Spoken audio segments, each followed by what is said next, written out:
I know of a case where the investigating detective said he would absolutely not go to the crime scene without a forensic expert.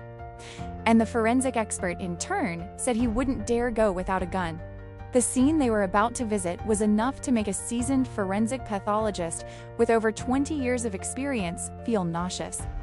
This story completely overturned the worldview of everyone who heard it. That veteran forensic pathologist is my senior colleague, Jason, and it all started with a bizarre corpse he encountered. Jason put on a new pair of gloves, his eyes fixed on the last body bag on the gurney in the autopsy room. It had been in the freezer for 3 days. Inside was a body handed over by the traffic police. Since no next of kin had come forward to identify it, the procedure for a compulsory autopsy was only completed today. When the body bag was opened, the entire body was charred black, curled up like a black shrimp. The head was burst open, intestines were protruding, limbs were severed, and the burnt bone was exposed. 3 days earlier, the body was found inside a burning BMW car. At first glance, Jason found it strange. The hair was completely burned off. The neck was exposed, showing the trachea, and the chest was burnt through, revealing the blackened lungs inside. Could a car fire really incinerate a person this badly? He had been a forensic pathologist for over 20 years and had seen all sorts of burned bodies. But victims in car accidents were usually only partially burned after the collision, rarely to this extreme degree of incineration. He gently flipped the body. Black ash from the burnt clothing crumbled down like dust. There was no intact skin left to determine if the victim was alive during the fire. Did the person die from the fire, or were they dead before being burned?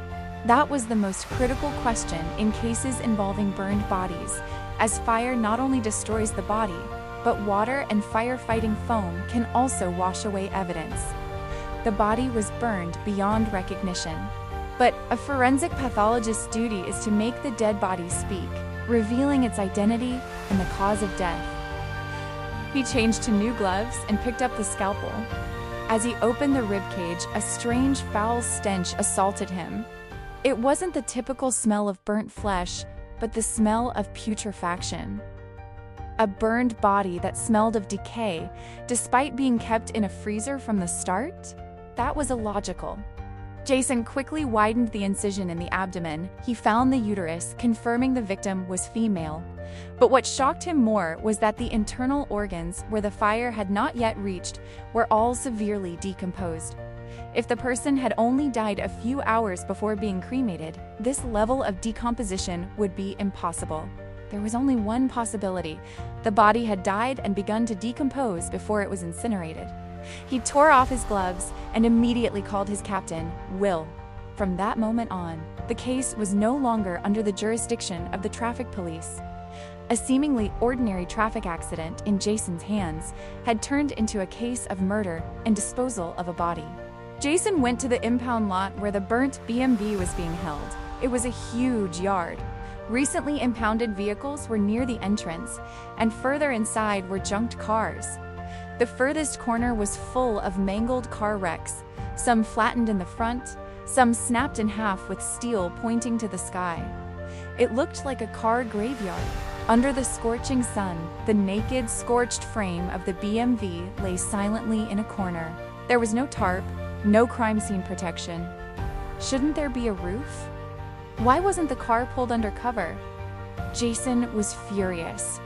The traffic police officer just grimaced and gave a vague answer before walking away. Jason began his examination of the vehicle. The entire interior was gutted, glass was shattered, tires had melted, and the metal frame was uniformly and unusually warped. He used pliers to scrape off some black residue from the driver's seat and put it into a sealed bag for analysis, checking for traces of gasoline or other accelerants. This was very likely a case of deliberate arson. Jason was startled. What did you say? The owner's wife? He distinctly remembered the body on his autopsy table was a woman. Yet, the BMW's owner was a man, a businessman named Sam, who had become wealthy through export trade, but whose company had recently suffered heavy losses, owing $1,500,000. Thus, the person in the car was not the owner. Who was the burned woman? And why was she in his car? Police checked all of Sam's acquaintances. His wife was separated and only contacted him a few times to demand child support. His former mistresses were all alive and no one was missing. But they discovered something strange. A few months ago, Sam had purchased a life insurance policy worth $700,000. Exactly 1 week after the waiting period expired, the accident occurred.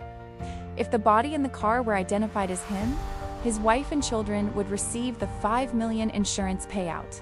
Captain Will suspected Sam faked his death for insurance fraud, but Jason immediately dismissed it.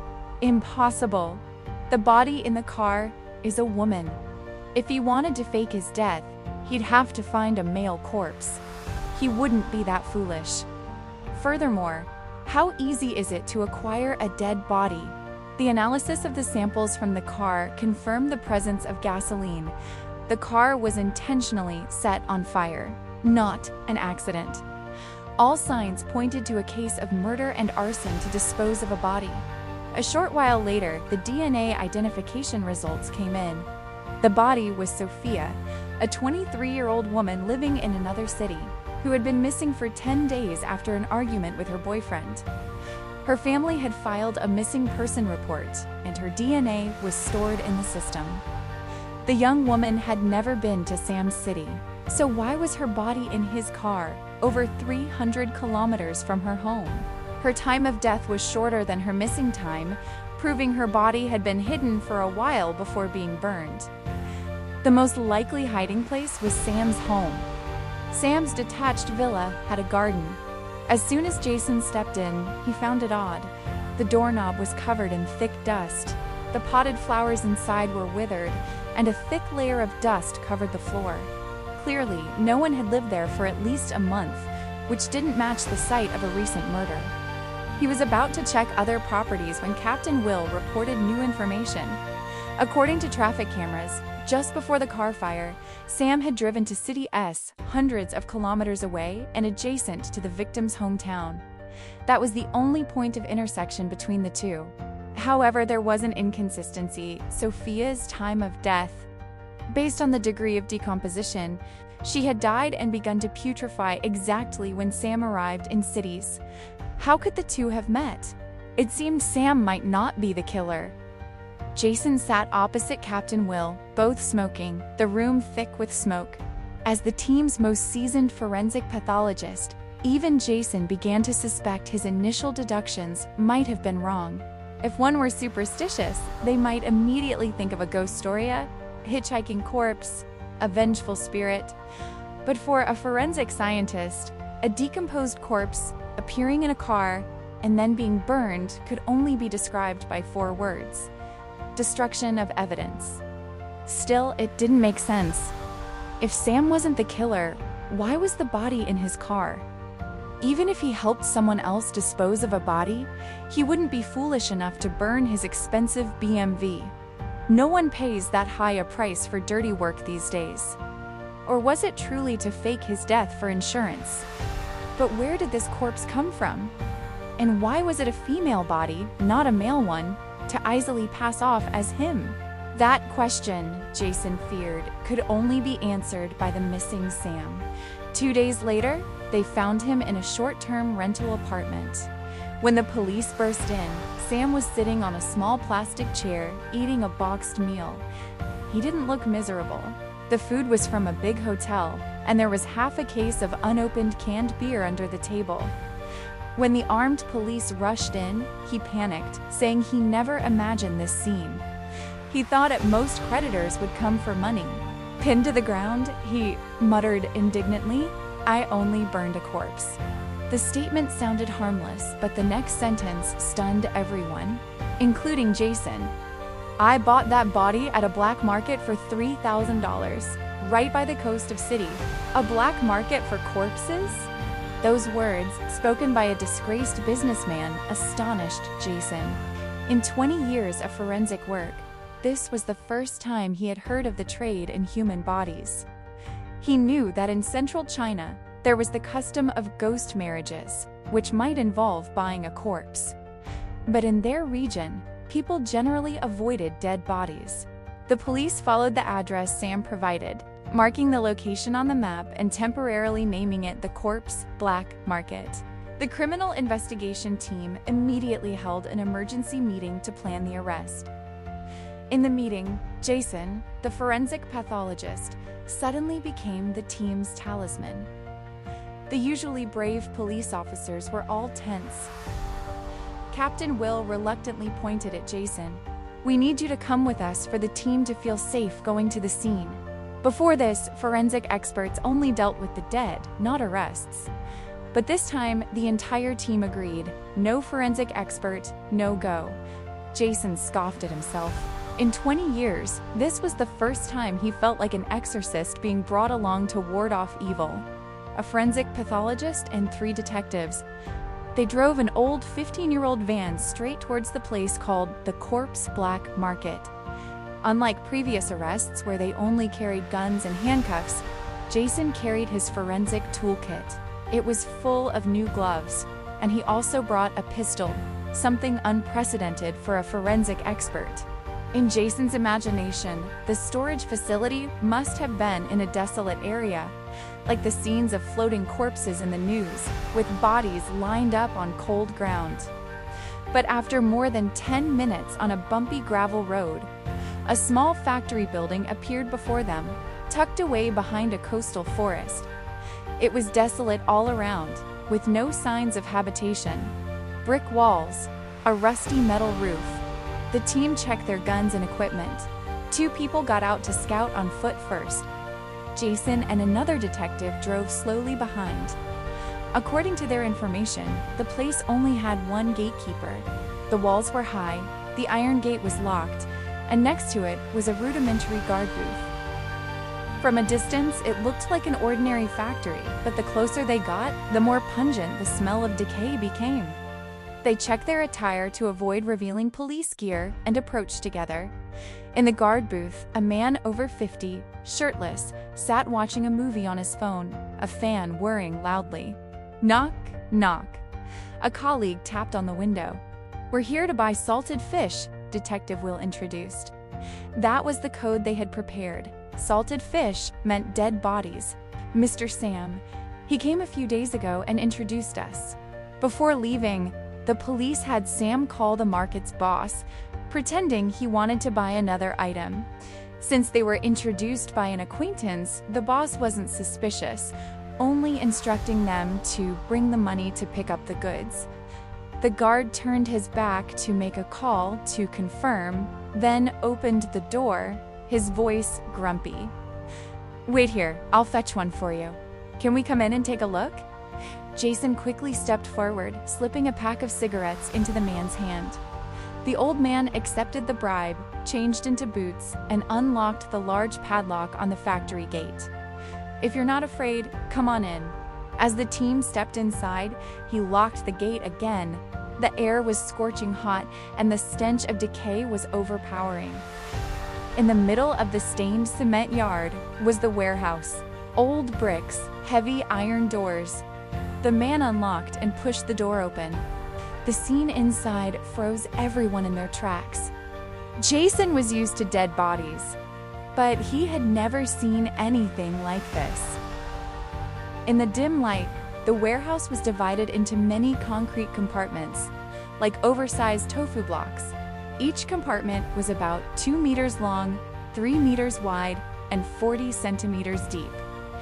Inside lay human bodies soaked in ice water, like a giant frozen fish counter.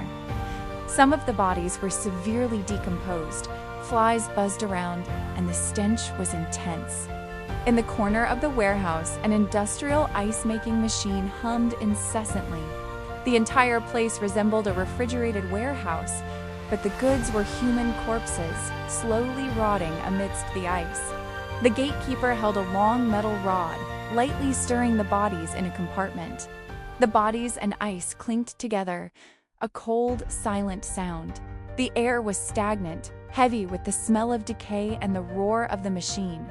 Jason felt his stomach churn. He nearly vomited. He just wanted to leave that place immediately. Jason looked at his colleagues. A glance was enough. They understood. A leg sweep, and they rushed forward, subduing the old man. "What are you doing? What are you doing?" he yelled, but his arms were twisted and cuffed, and he was dragged back to the guard booth. The two other detectives ran in to help. They only glanced at the scene in the factory before turning pale and backing out immediately. The interrogation of the guard, Mr. Smith, went smoothly. Aside from the stench that clung to him, his daily work was no different from that of an ordinary gatekeeper. It turned out this area was the confluence of several major rivers flowing into the sea. Every summer, human bodies would drift down from the upper reaches. Most were suicide victims. Bodies often washed ashore on the beach. Sometimes, 3 or 4 bodies would be found in a single day, a completely common occurrence. Dozens, even hundreds of bodies were recovered over a summer, but very few people ever claimed them. By the time these bodies were brought to the local mortuary, most had already begun to decompose. The problem was that the local mortuary hadn't been renovated in over 20 years. The freezers weren't enough to hold the massive number of corpses, and keeping them outside led to a terrible stench. With no proper burial site, the mortuary had repeatedly appealed to authorities, but no one could resolve the conflict. It was then that a local hooligan, Mr. Wilson, saw a business opportunity in the local customs. The elderly in this region believed in the concept of returning to the roots, that the dead must be returned to the earth and properly buried. However, when the government required all bodies to be cremated for death certificate procedures, many began to seek ways around the law. They would secretly bring an unclaimed corpse, picked up from the beach, place it in a coffin, and take it to the mortuary, claiming it was their relative to receive a cremation certificate. Meanwhile, the actual body of their relative had been secretly buried beforehand. Mr. Wilson discovered this loophole could make money and turned it into an industry. He bribed some civil affairs staff, negotiated with the mortuary, and took over all collection and storage of unclaimed bodies, which he then resold to people who needed a corpse to impersonate a relative to legitimize an illegal burial. Once the network was established, he needed a caretaker. He hired several laborers who had worked as body collectors, including Mr. Smith, the gatekeeper. Mr. Smith had been in the area for over 20 years, was brave, not afraid of filth, and had worked as a hired body collector. When Mr. Wilson offered him a high salary, he agreed to guard the corpse warehouse. Initially, they occasionally sent bodies to the mortuary for cremation to maintain a facade of legality. But gradually, they realized no one was checking. Thus, a nearly open corpse black market formed. In this supply chain, floating bodies and roadside deaths were treated as goods. In life, they were someone's child, lover, or parent. Now, they were just merchandise lying in ice, waiting for a buyer. In Mr. Smith's desk drawer, the police found a hardback notebook with meticulous records, dates, locations of collection, and crossed-out tally marks. Each crossed-out mark represented a body sold. No one knew if the bodies sold matched the records. Jason only saw a dozen or so bodies at the scene, but the notebook recorded over 100. This meant that dozens of bodies had been sold in just 1 year. According to Sam's confession, he only wanted to escape his debts. The insurance money, if it could compensate his wife and children, was a bonus. He also admitted he had informed his wife that he would disappear for a while, which explained why she firmly refused to identify the charred remains in the car. A year earlier, at a dinner, he heard rumors about the corpse black market in City S. When his debts became overwhelming, he suddenly remembered Hong Kong movies about faking one's death to escape. In the movies, they just burn a body who could recognize anyone. The car was already mortgaged. Burning it didn't matter. So, he called Wilson, only saying he needed a male body, not daring to disclose his purpose. Mr. Wilson told Mr. Smith to select the goods, but the old man didn't pay attention. He figured once it's burned, who would know what's what? And casually pulled out a short-haired body and put it in a body bag. Throughout the hundreds of kilometers drive, the smell of the decomposing body in the trunk terrified Sam. He didn't dare inspect the goods.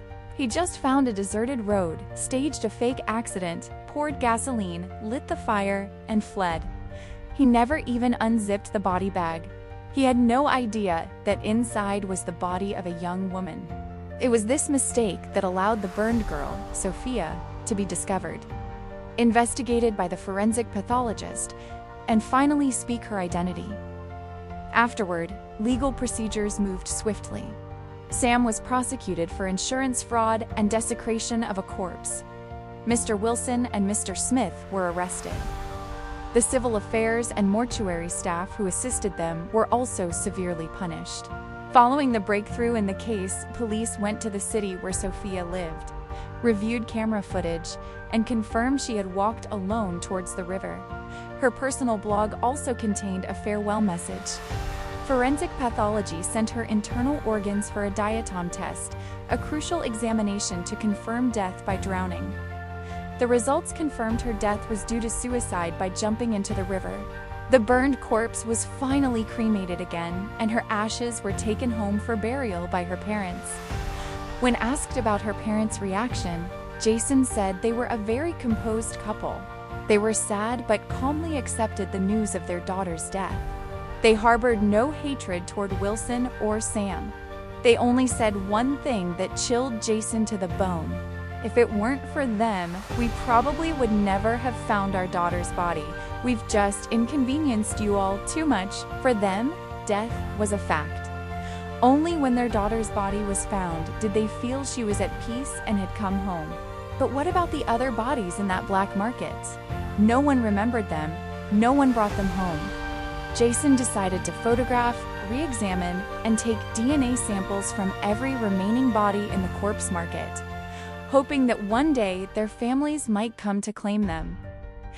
However, the hundreds of bodies sold before that time were never recovered. I understand Jason's feelings. That year, I read a post on an online forum, RU, about a young man who searched for his ex-girlfriend for 8 years. Before she disappeared, she met him and gave him a bank card with $5,000, asking him to transfer it to her parents. Then, she vanished. He contacted her new boyfriend, but only received evasive answers. He reported her missing, but there was no person alive and no body dead. For 8 years he traveled everywhere, obsessed with finding her. In his post he wrote, her family didn't have the strength to search anymore. They just watched their loved one disappear. I read the post and contacted a friend in the forensic field in the neighboring province. We compared her parents' DNA samples and discovered she had died 8 years ago. Her body had once drifted ashore on the river. Her family only saw a police photo for identification. There were no ashes left. But in his final post, the young man wrote, I sincerely thank the forensic pathologist who helped me learn the truth. I have never met the young man, but I know that, with a solid answer, he and the girl's family could finally let go. In my forensic career, Jason and I have processed countless floating bodies, unknown bodies, and bodies reduced to bones. We record, examine, take DNA, and send them for cremation. Many bodies may never be claimed, only to be buried in a collective grave on the hill behind the mortuary. But every year I still receive people looking for missing relatives. I once witnessed a body that had been in storage for over 10 years finally being claimed by its family. They checked the photos, compared the DNA, determined the cause of death, and took home a thin death certificate.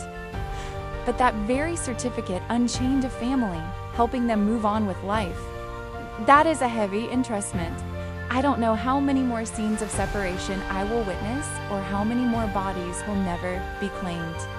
But I know that if I just try a little harder, I can help one more person rest in peace and one more living person let go and continue their journey. We are forensic pathologists. Our mission is to let the dead speak the truth and to allow the silent to find their way home.